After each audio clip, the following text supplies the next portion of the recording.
Mbote, Mbote, Mbote, Pichinsanga, Mbote, Pichikongo.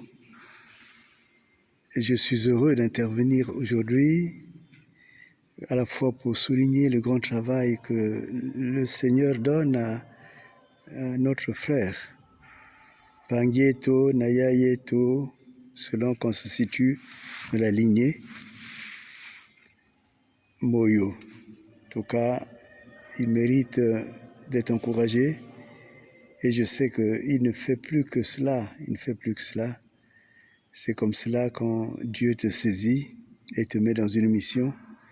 Évidemment, il n'y a plus que la mission qui compte. Je suis les débats qui se produisent dans ce groupe. Et tout récemment, nous avons échangé sur la notion du Nzo Bukongo, et qui serait un parlement qui permettrait de faire avancer les institutions.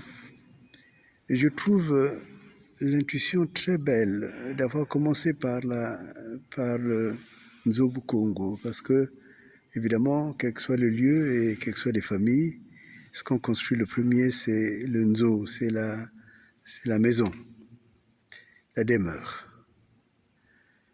Et la situation que nous avons est une situation en droit international qui est assez particulière. C'est que nous sommes un peuple en diaspora. Et le travail qui a été fourni jusqu'à présent par la fédération, c'est de recenser, et je dirais même de susciter l'intérêt, parce que je crois que maintenant, ce sont les personnes qui viennent à nous, qui viennent à la fédération, et parce que ce n'est plus une idée, c'est une réalité que le royaume Congo a existé.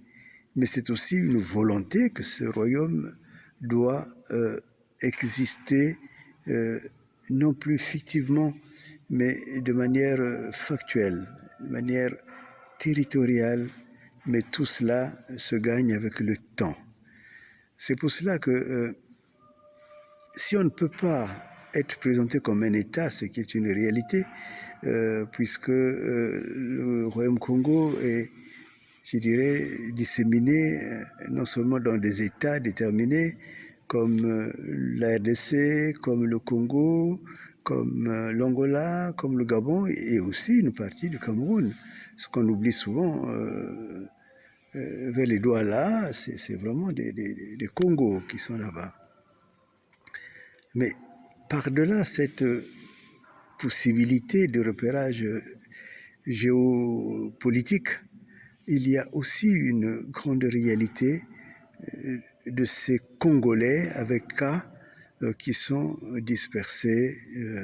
Et le terme est important. Le terme de diaspora est un terme important. Ce terme qui vient du grec, qui veut dire disperser, semer partout. Et ces Congolais qui sont semés partout, tout d'un coup se reconnaissent, je crois, et jusqu'à présent, c'était peut-être des aspirations ou parfois des groupes qui ont gardé une tradition, et cela est très important, mais c'est maintenant une sorte de résurgence. Ils se reconnaissent en tant que appartenant, je dirais, non pas à la descendance, mais appartenant à la diaspora des enfants nés de ceux qui avaient été dispersés du Congo.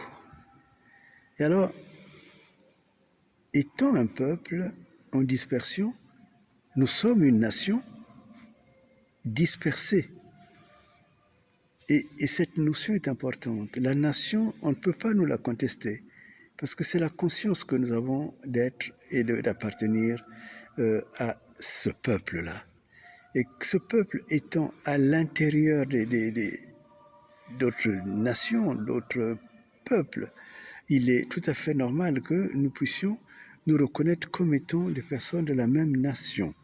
Et alors, si nous nous reconnaissons comme des personnes de la même nation, il en suit que la volonté de nous regrouper ne peut pas être une volonté brutale. Elle doit être une volonté non seulement consensuelle, mais qui doit être en progression. Et donc, l'intuition du Nzobu Congo est une belle intuition parce que cela signifie que où que je sois dans le pays qui m'a été affecté, je dis bien, les termes sont justes et importants, mais y compris dans le pays où je suis devenu un national, j'ai la conscience d'appartenir à une nation. Alors, quelle est la meilleure étape pour nous regrouper, même en étant encore en dispersion? Eh bien, c'est d'avoir un Parlement. Et ce Parlement va permettre de continuer à exister tout en étant encore dans la dispersion. Parce que je crois qu'on aurait pu penser à créer d'autres institutions, mais je crois que l'intuition qui est venue de commencer par la maison, le Bukongo, est très importante. Et cette intuition, nous devons la